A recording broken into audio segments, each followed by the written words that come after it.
Let's take a look at Transformers Generations Age of the Primes Deluxe Class Vortex.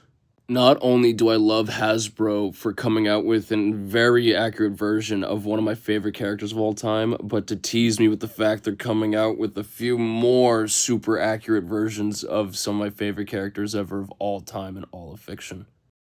Fuck so hard. The nitpicks out of the way, yeah, I know, the arm kibble is stinky. I wish he didn't have to parts form his little forearm guns.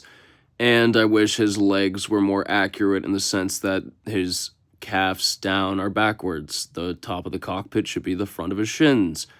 But those are all just the minor nitpicks.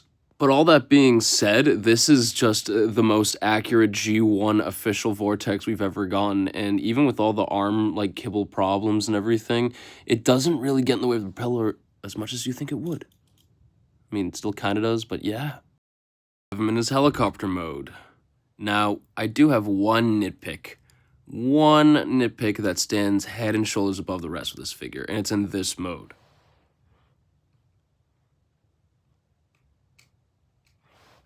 The gun doesn't go center front of the helicopter like it's supposed to. The box art just says, fuck you, put it on the side and make it look stupid, and you can do all the work. I remember seeing in, the design sketches on, Mark Mayer's, Mark Clonis, Mark Mayer's Instagram account that initially it was going to be designed to be, front and center, but for whatever reason, it wasn't. The closest thing you could do is put it under one of the tabs that's, under the helicopter, but yeah, you still can have a bunch of fun with him though by spinning that thing and spinning this thing. Did I mention the landing gear? Just like on Slingshot.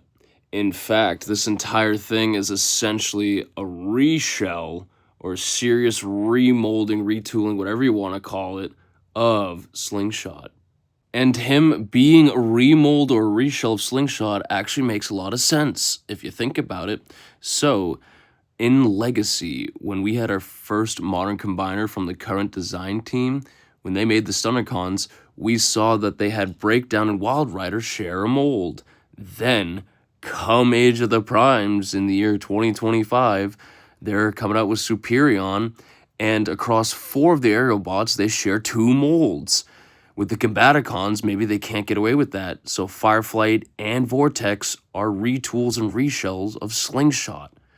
So that mold is shared across those 3 characters, including this one. This guy's my new desk toy for the year, hands down.